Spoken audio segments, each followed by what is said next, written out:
Hello, everyone. Welcome to today's Perspectives in FTD Research webinar, Gene Therapy for FTD, What Do I Need to Know? This webinar is being presented jointly by the Association for Frontotemporal Degeneration and the FTD Disorders Registry. My name is Carrie Millard, and I'm the director of the registry. Thank you for joining us. I want to mention a few things before we get started. First, this is the first time that we're presenting a webinar using the Zoom platform, so please forgive us for any technical issues that may arise as a result of that. Also, we have the audience muted throughout the webinar to keep the background noise to a minimum. If you encounter technical issues, you can write a message in the Q&A box and someone working behind the scenes will try to address them. Time permitting, we'll conduct a brief Q&A at the end of the webinar. To submit a question, enter it in the Q&A box. We'll try to answer as many questions as we can. The webinar will be recorded and archived for later viewing on the YouTube pages of both AFTD and the FTD Disorders Registry. This Perspectives in FTD Research webinar is made possible through the support of UCB. Thank you to all the folks at UCB for their generous sponsorship of our work. As mentioned, I'm the director of the FTD Disorders Registry, a powerful tool in the movement to discover treatments and a cure for FTD. The registry relies on stories of people like you, persons diagnosed with FTD, current and former caregivers, family members, and friends. Your stories and experiences will help to spur innovation that will lead to effective treatments and therapies. If FTD has touched your life in some way, I strongly encourage you to join the thousands of people who have already signed up for the registry. Registration allows you to receive periodic news, FTD research updates by email, as well as notifications to participate in surveys and research studies to help further the science of FTD. Finally, the AFTD is planning the next AFTD Education Conference, which will take place Friday, May 3rd in Houston.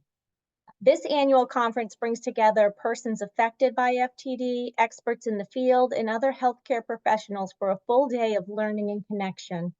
If you can't make it to Houston, you will also be able to follow along with the live stream, and many sessions will be recorded for later viewing. Visit the link on the screen to receive an email when registration for the conference opens in February. And now I'd like to introduce our guest presenter. Dr. Rebekah Ahmed is a staff specialist neurologist at the Royal Prince Alfred Hospital and the University of Sydney, where she directs the multidisciplinary memory and cognition clinic. Her PhD focused on eating and metabolic abnormalities in FTD and ALS. She is a clinician scientist with her research focusing on metabolic biomarkers and neurodegeneration. She runs a number of clinical trials in Alzheimer's disease and gene therapy in FTD. She is the co-block chair for neurology in the University of Sydney Medical Program. Dr. Ahmed, welcome. Thank you, Carrie, and welcome everyone to the webinar. So I'm just going to share my screen.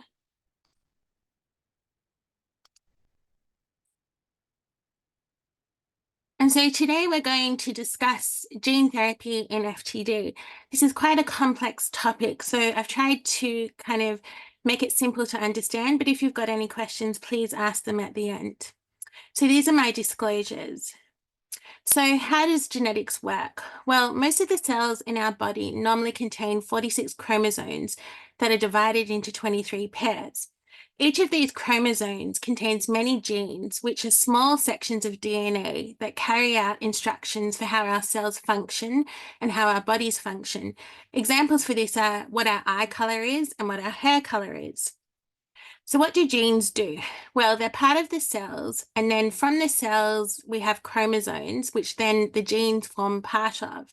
These genes provide information for proteins, which then decide the structure of cells, regulate reactions in the body, enzymes in the body, and hormones, and that's how our bodies function. The size and code of the genes determine the size and the characteristics of the proteins that we have in our body. And proteins are essential for our bodies to function normally.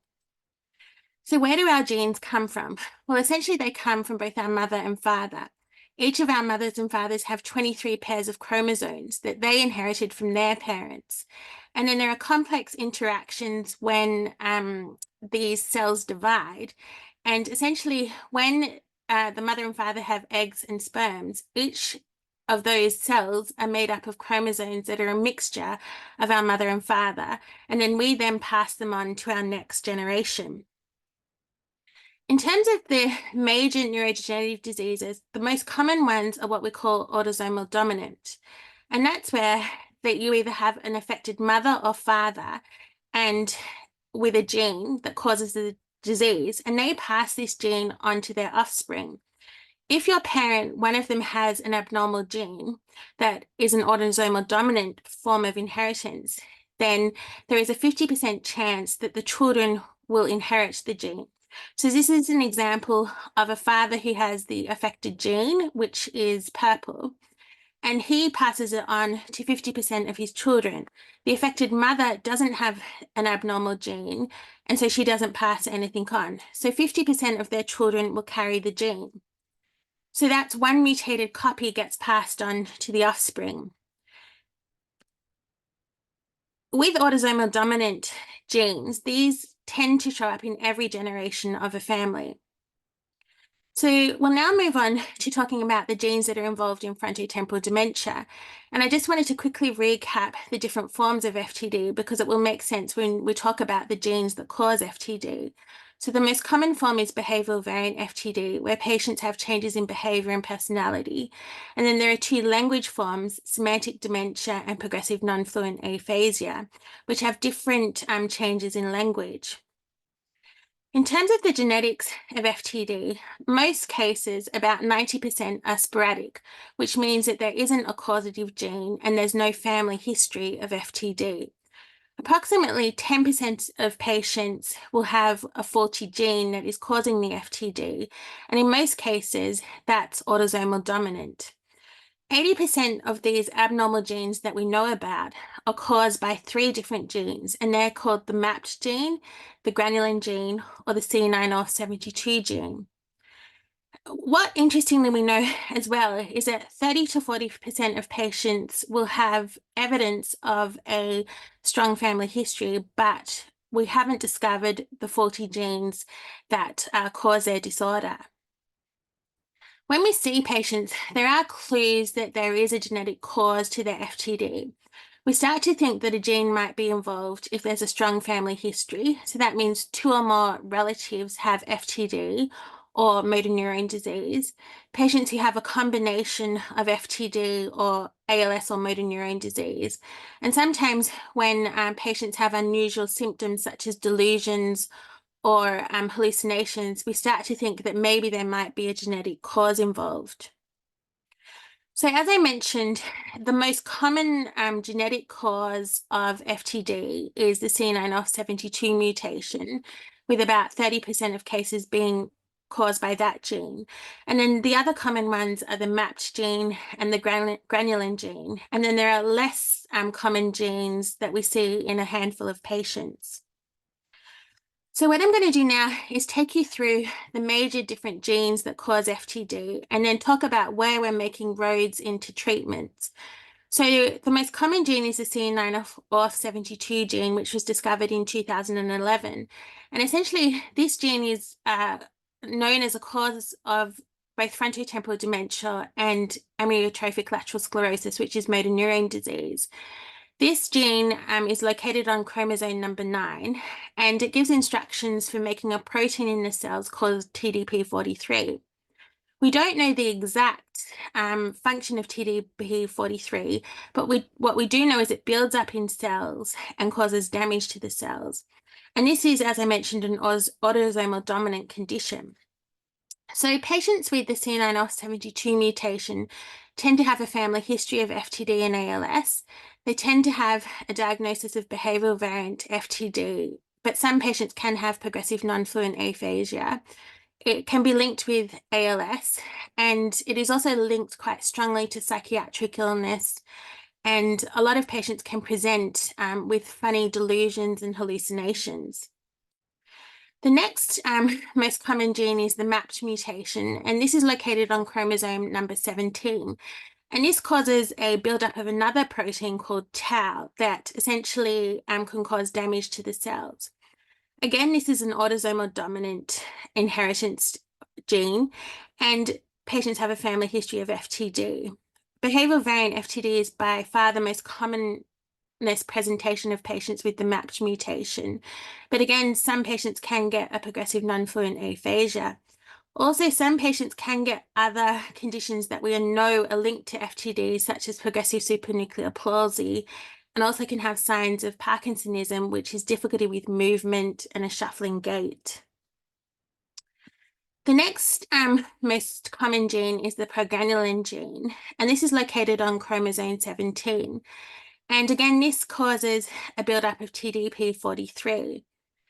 We don't know the exact mechanism of how TDP43 causes damage, but it results in cell death over time.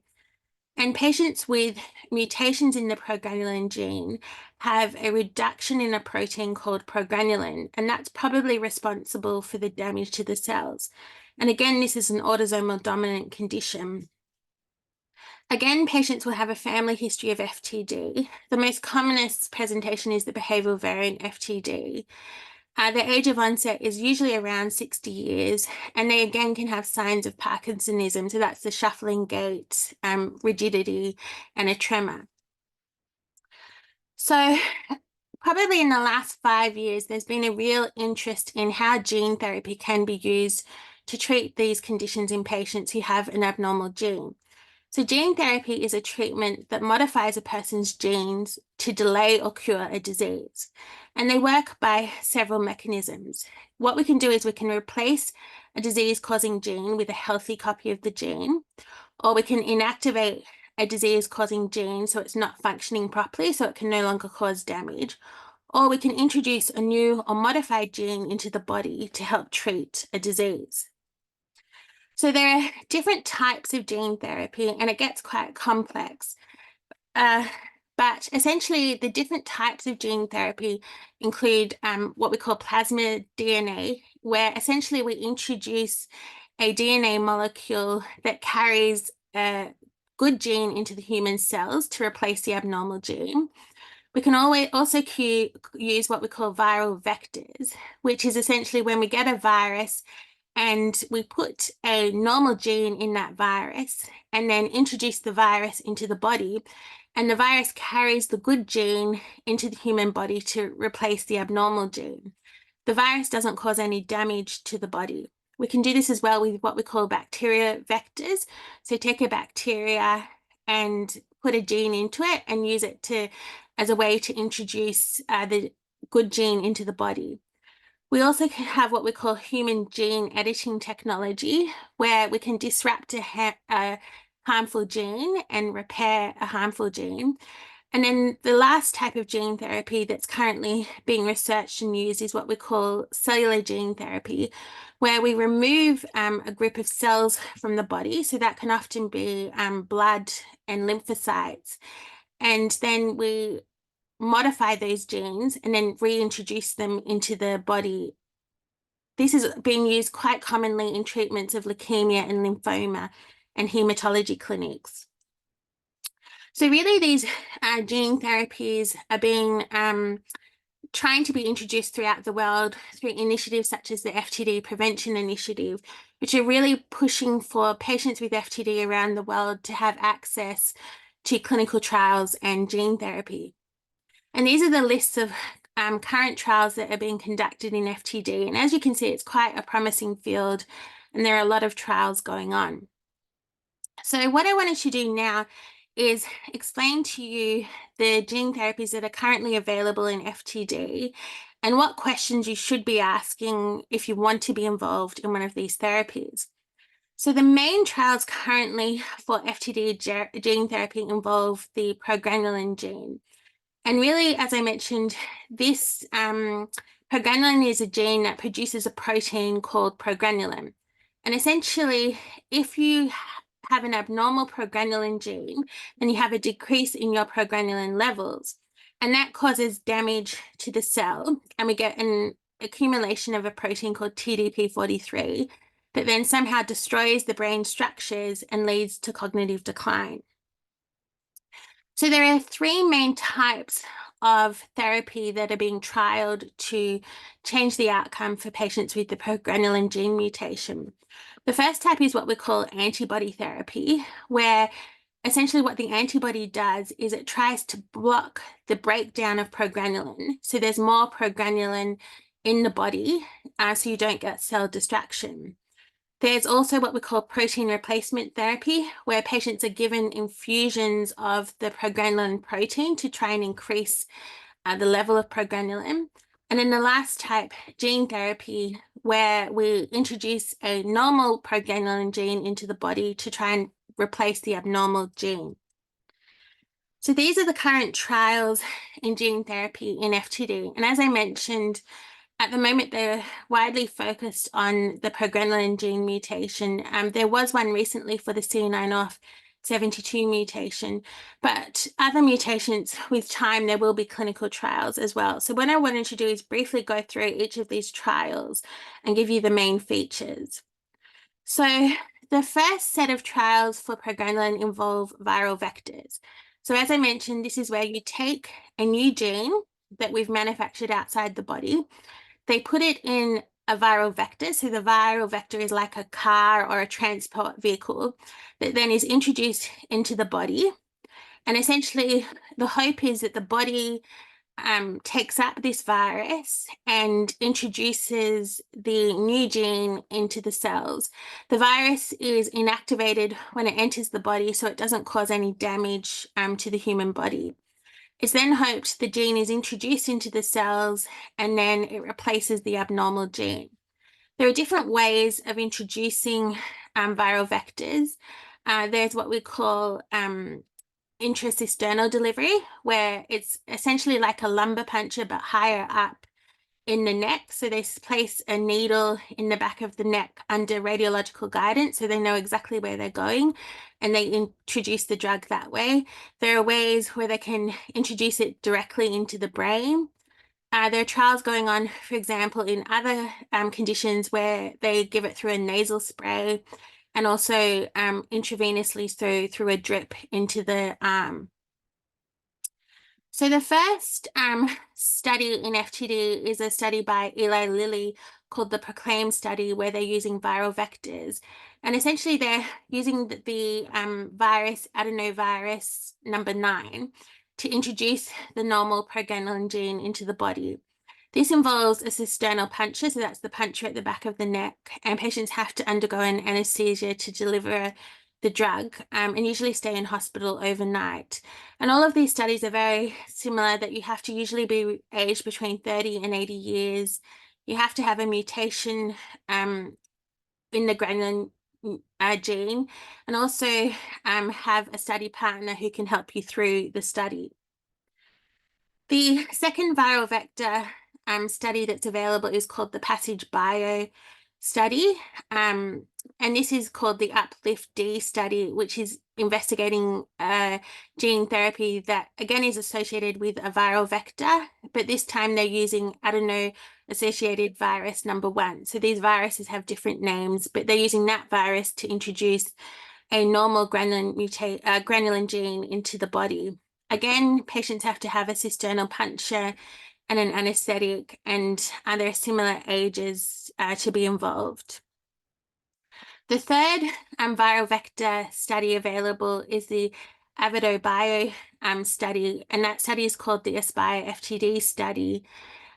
Instead of doing a cisternal puncture, the major difference with this study is it involves an injection into the thalamus, so that's going directly into the brain.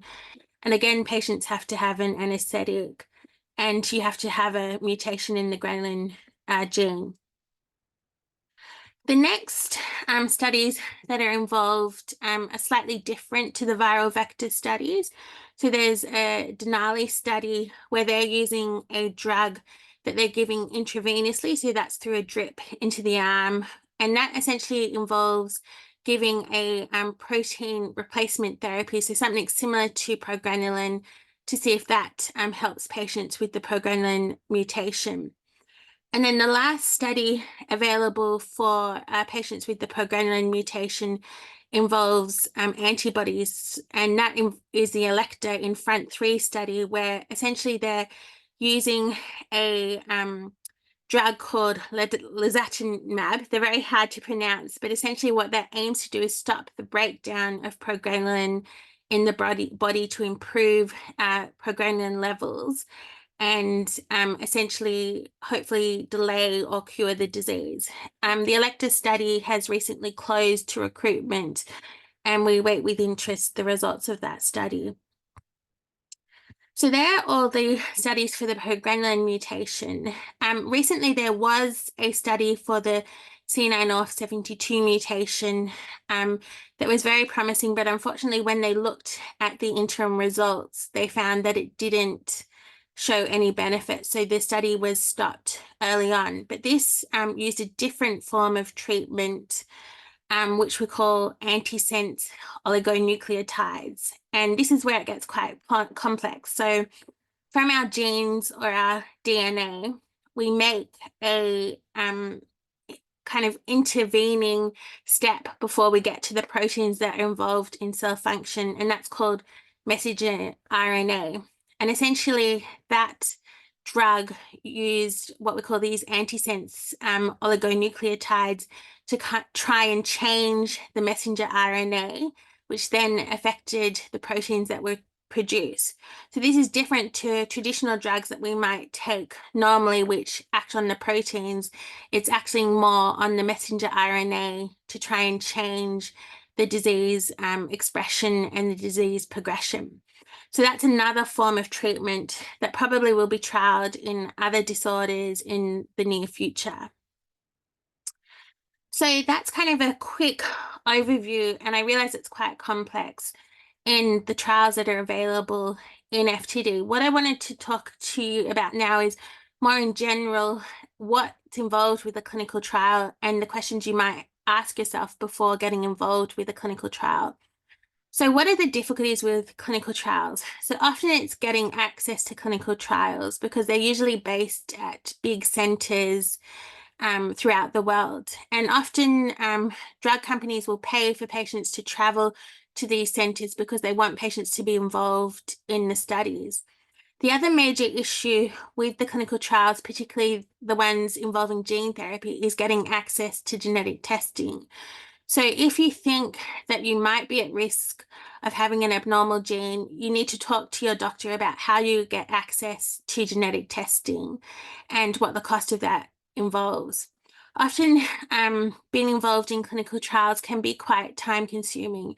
So often there's not only having the treatment, but these studies want to follow up patients for 5 years. So there's monthly visits, which then often stretch out to 6 monthly visits. So when you sign up for a clinical trial, you have to be in it for the long haul.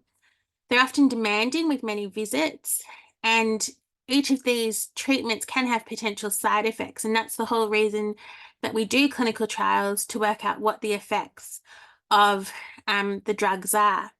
Also, particularly with gene therapy, because we're introducing something that's not normally in the body can often see it as foreign, and so then develop what we call an immune reaction. So often when you're involved with these gene therapy trials, you have to be on immune modulating therapy, at least for the initial period, up to about 3 months, to make sure that your body doesn't reject the treatment and there's no harmful effects to your body.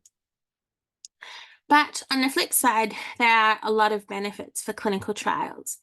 So there's access to a new treatment, and often these treatments are cutting edge. You often get much more intensive management by your clinic because you get to see the doctors much more often and often learn about the different therapies that are available. A lot of the clinical trials as well in screening will offer people access to genetic testing.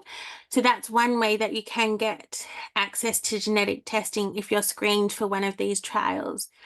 They provide you with the most up-to-date science, and often as well there's also a feeling that you're helping discover what might be causing FTD and also helping future generations with potential treatments. So if you want to be involved in a gene therapy trial, the questions to ask are, is it likely that I have frontotemporal dementia that is caused by a mutation or might be carrying an abnormal mutation? And that's something you really need to discuss with your doctor and look at your family history. Are there other people in your family that might have had FTD? In previous generations, because we didn't know much about FTD, often people were given other diagnoses such as psychiatric illnesses and Alzheimer's disease. Ask your doctor, how do I access genetic testing?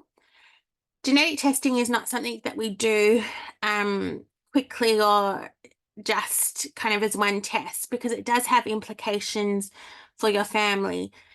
So if you, for example, were to test positive for a genetic mutation, it does have implications that your children and potentially your siblings could also carry the gene. And that has implications for planning families in the future, things like life insurance. So it's something that you really need to discuss with your doctor and also with your family as well, to make sure that everyone's on board if you undergo genetic testing.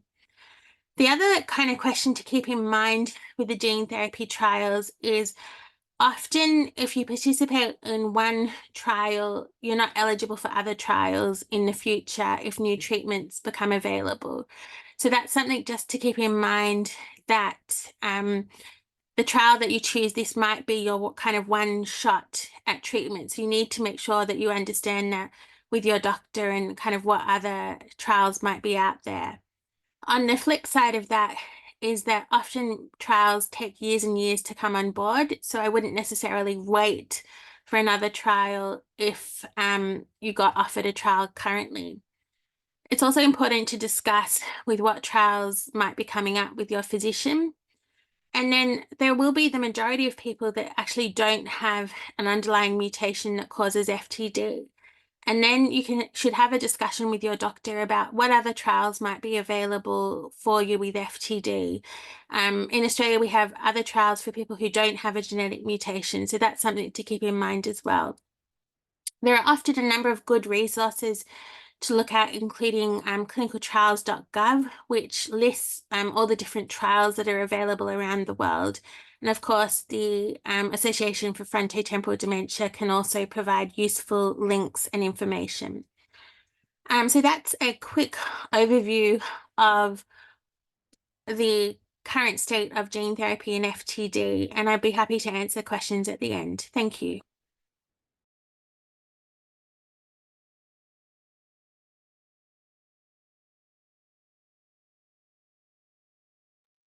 Thank you, Dr. Ahmed. At this point, we will hear from two people, Heidi and Matt, who have each participated in clinical trials. And these are pre-recorded interviews with AFTD's Director of Research Engagement, Dr. Shana Dodge.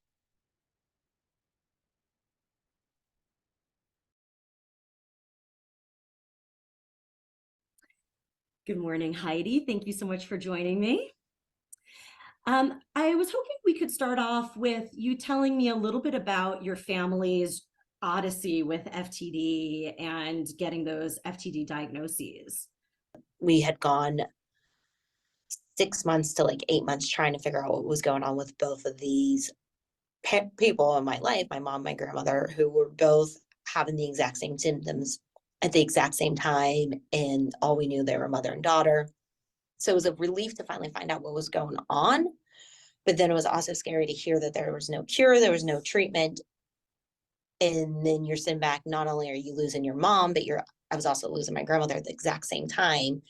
And then my mom would notice her mom was getting sick, and my grandmother would notice my mom was getting sick. So dealing with the struggle of them both seeing each other sick, you didn't think about the genes. And I didn't think about the gene until probably, I would say, I was going into my senior year of college when my mom was fully diagnosed. And then I did an extra semester to complete an integrated grad program. And I had written my final essay that spring of 2010 for grad school. I wrote a paper about genetic testing. And I was debating on, that was the first time I started debating on if I wanted to get genetically tested, because that's when the thought started going through my head that not only is this my mom or my grandmother, but this is also a family issue where it's going to come back again. So in 2010, the summer of 2010 was the first time I was a part of a observation study at UPenn, where they had taken all of our genetic tests. I'm one of 5. They'd taken all of our genetic tests, but the genetic tests were just kept secret.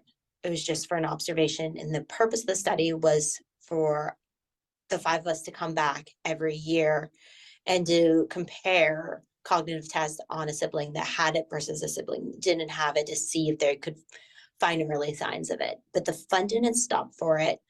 And so I only had gone once to UPenn.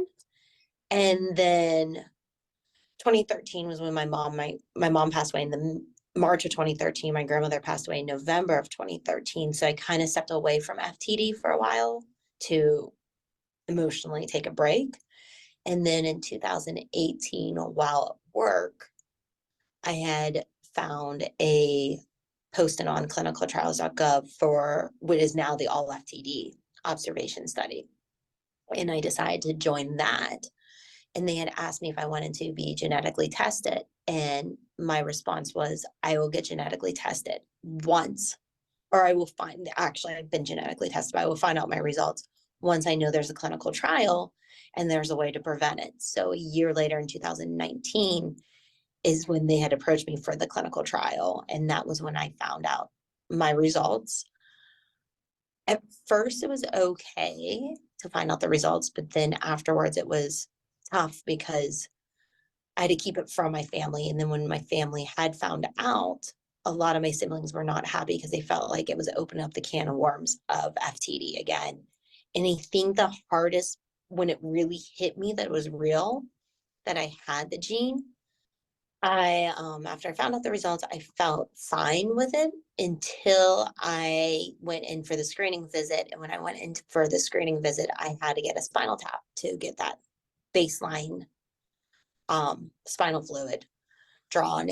And after the spinal tap, I had booked a flight the next day to Arizona, and I ended up getting a spinal tap leak and had the spinal tap leak for over a week, and ended up having to go to the ER to get a blood patch. And that was the first time it really triggered me that this was not just like a little adventure, that this was going to be, there could be a possibility of like adverse events, which is like anytime something happens to you on it, such as major as like a spinal tap leak where you're going to the ER. And then, but I knew it was something I had to do. But the problem too with the spinal tap leak is I was stuck at home by myself, laying flat for like a couple of weeks to try to get it to be cured. Even with the blood patch, you still have to wait a week.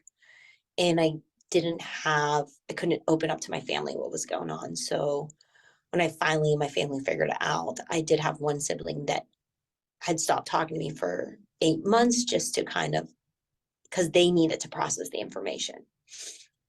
And I mean, now my family is completely supportive of it, but this is something I feel people need to look at when you look at doing any type of genetic study, is that it's not, even though it's you, it is a gene, and anybody in your family might take offense to it or might not process it the same way you do. Yeah, thank you for sharing that. And you do point to how complicated this all is and how it's a series of different decisions, not just one single point. Can you talk a little bit more about why you decided to enroll in a clinical trial? You've talked about, lumbar punctures, and there's all kinds of other things that go into that. It's not an easy thing to participate in. What drove you to do that and stick with it? For me, it was one of those things where I was tired of no longer knowing 50-50. Do I have it or do I not? And I'd rather know 100% or 0%. And knowing 100%, I'm still at a young, healthy age where if I could change my lifestyle and my mindset, it could help deal with the stress of having the gene trigger, as I call it. So for me, it was preventative for my own health, but it was also, I have several nieces. I have a lot of nieces and nephews. As I mentioned, I'm one of 5. So I didn't just look at myself. I also felt with the guilt that I couldn't save my mom nor my grandmother, but if I couldn't save them too, I could at least save my siblings, or I could save my nieces and nephews or the next generation. And then I had also gone on Facebook and I looked at, because not only my grandmother had it, but several of her siblings had also had it. It was just misdiagnosed back in the days. So I went on Facebook and looked up like her siblings' grandchildren and how many kids they had. And I made a list of how many people in my family could benefit from this decision. And then the final factor was I was on the phone with my dad and I asked him, I was like, what do you think mom would do? And his response was she would 100% choose to do it. So that was the final factor, was it was something my mom would do. So it was a way I could like carry on her legacy. That's But beautiful. Thank you. You're welcome. I guess finally, if there's other people, watching this video who are wondering if they should participate in a clinical trial for an FTD gene, or whether they should get genetic testing, counseling, is there any advice or anything you would recommend to people that are in that position and kind of trying to make these decisions? I would recommend, like, definitely do a pros and cons list. It's not something that like you don't need to make the decision today or tomorrow. Like it can take, I mean, originally when I thought about genetic testing, I was gonna wait till I like got married and was thinking about having kids. But as I got into my 30s more, I was like, wait a second, maybe it's better to figure out before. It's just whenever you're mentally ready, but also make sure you have things lined up, like look into insurances, look and have your insurance line, your life insurance set. Look into that, maybe even talk to, I just thought about this now, maybe even talk to a lawyer to understand like how to set up power of attorney later on, or look into what you would need to do, because you might, so that way you have that set mentally and have your everything ready, but then also talk to a therapist before and have that therapist on hand as you go through. I didn't start using a therapist till I found out, but I wish I would have done one before to help with the process of finding out beforehand. So that way you have, because you have different stages, you have the process of debating on doing it. You have the process of finding out. Then you have the process of being able to live with knowing. And then if you're on a clinical trial, when you first get the drug, and then after the drug, give the days that you do, if you do a clinical trial, give the date, let yourself have a breather for the clinical trial. Well, thank you so much. I really appreciate you sharing your story and everything that you and your family are doing to help us get closer to a cure for FTD. Yeah.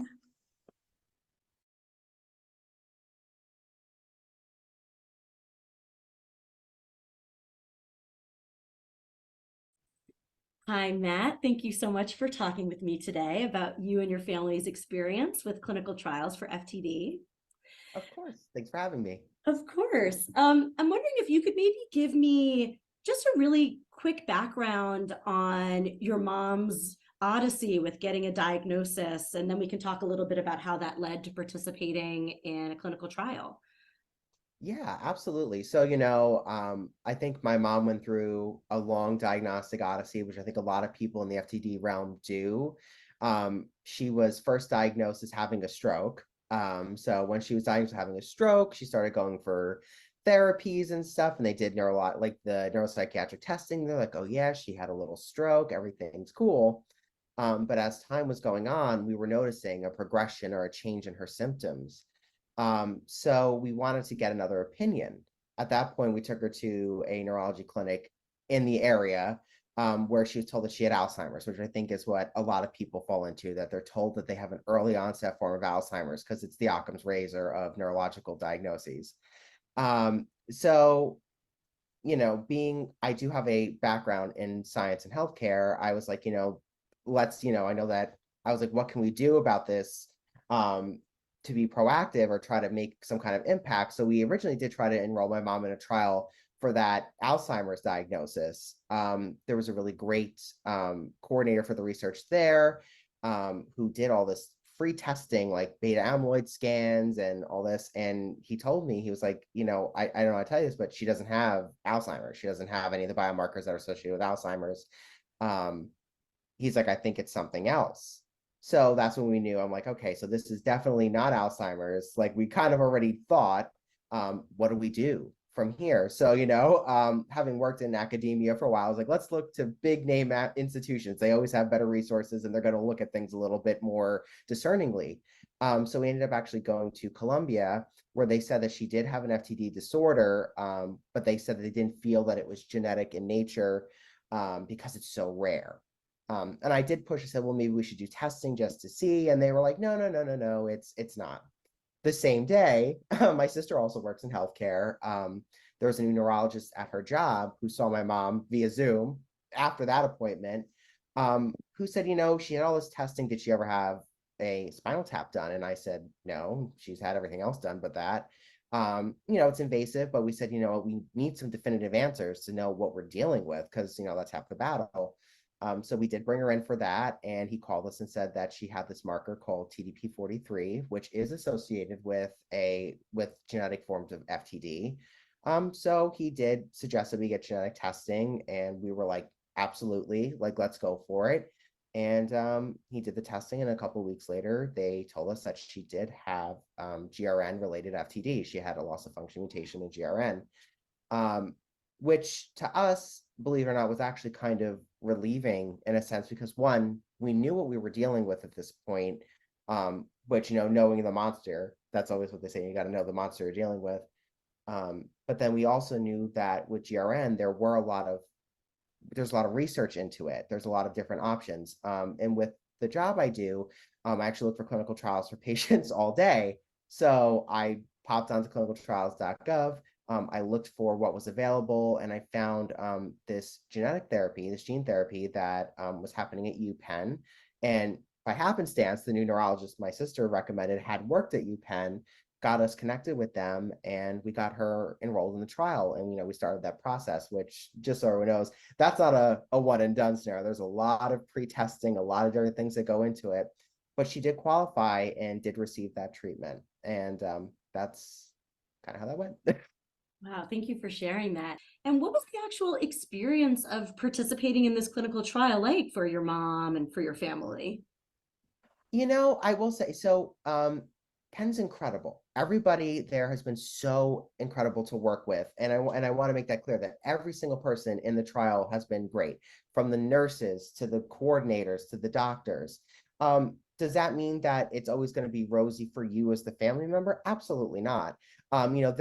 People, I don't think, always know that when you go into a clinical trial, you can go and see like, oh, do I qualify? Yes or no. There's a lot of other testing that needs to be done, and like protocol specific things that may disqualify you.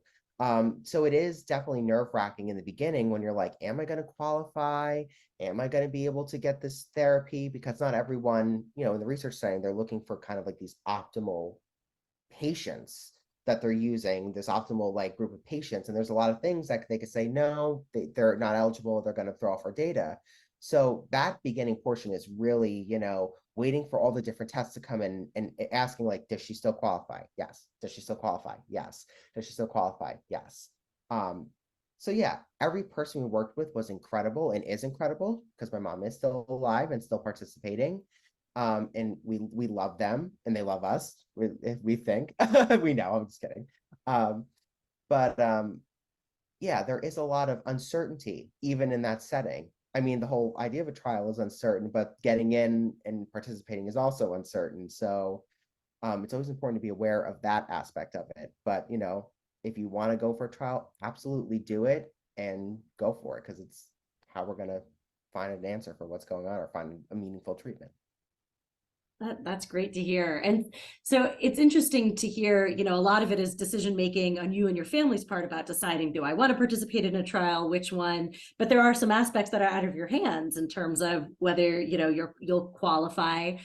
Are there other things that maybe you had wished you had known, or that you would recommend to other families or people diagnosed with FTD that are considering participating in a clinical trial that's for a specific gene?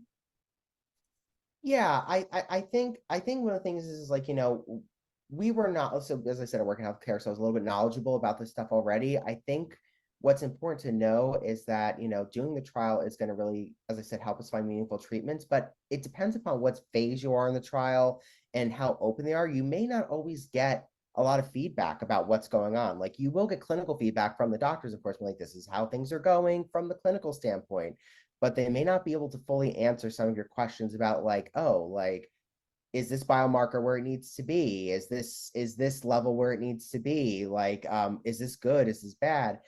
There is a lot of ambiguity because this is pretty groundbreaking stuff.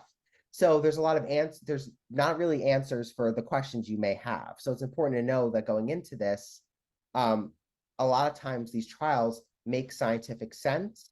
They've tested them in other animals and stuff, or other models to be like, yes, it does have some kind of beneficial effect. But doing it in humans, we really don't know what's happening. That's why we're doing the trial. So that ambiguity can be hard to deal with, but at the same time, it's really, again, the only way we're going to be able to move forward. Thank you. And I guess finally, is there anything else that I haven't asked that you would just want to share, either about you and your mom's experience with this research, or anything that other people should be considering when they're thinking about participating in research? Yeah, I think, it's always important to know what you're dealing with. So if you are faced with a genetic FTD syndrome, understand like what your gene is, what it does, how it works, and what it could lead to. And then, so knowing that information, and then also knowing that, there is a lot of research being done, and that there are options that are becoming available.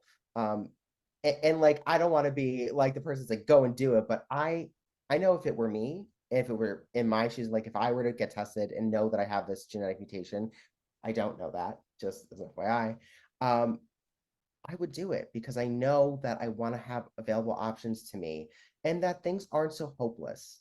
That's the thing too. I want people to know things aren't so hopeless, that we are making a lot of progress, and, knowing what you're dealing with, looking for those available things, and always ask healthcare providers, push them a little bit. Don't be afraid to push healthcare providers for more information. Be like, if you are concerned about a diagnosis you have, get a second opinion.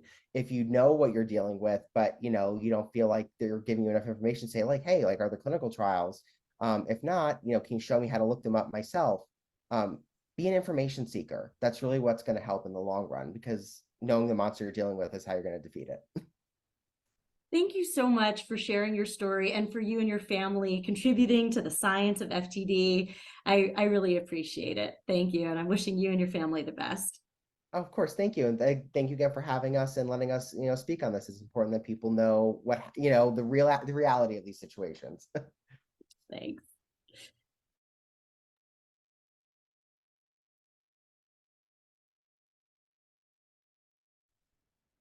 Thank you, Dr. Dodge, and especially to Matt and Heidi for sharing their stories. We've brought back Dr. Ahmed, who will answer some questions from the audience. I think we have time for one or two questions. The first question that a lot of people want to know, Dr. Ahmed, is can gene therapy reverse symptoms, or does it just slow the progression of the disease? So Carrie, essentially, we don't know the answer to that, and that's why a lot of the trials are in development in phase 1 and 2, so that way we can work out whether they actually can reverse it. The one thing I would say is the sooner you start a trial, the better.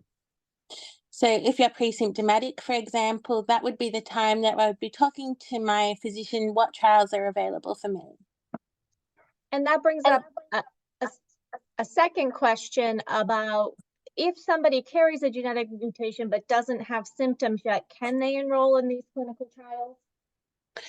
So that's essentially a question for the different trials. So, for example, the Electa trial did offer patients that were pre-symptomatic an option of having the treatment, but the difficulty with that is a lot of the companies are examining a protein that we call NFL.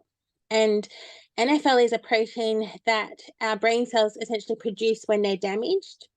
And so a lot of the drug companies are using that as a way to determine whether patients are eligible for the trials or not eligible for the trials. So they measure their NFL levels, And if it shows that you've got a degree of, I guess, brain damage, then they will enroll you in the trial if you're pre-symptomatic. So it's just variable on the trials. I do know a lot of the trials that are available at the moment, the companies are planning the possibility of offering it in the future to patients that are pre-symptomatic, but it will determine what the FDA says, what the regulatory bodies say about whether they can offer those treatments to pre-symptomatic patients. Thank you, Dr. Ahmed, and thank you to everybody who submitted a question. So please let us know if you have any comments or questions about today's presentation. And if you have any further questions about FTD, you can contact the AFTD helpline using the information that will be on the left side of the screen. And to be sure to sign up for the FTD Disorders Registry if you haven't already. Visit ftdregistry.org to learn more. Thank you.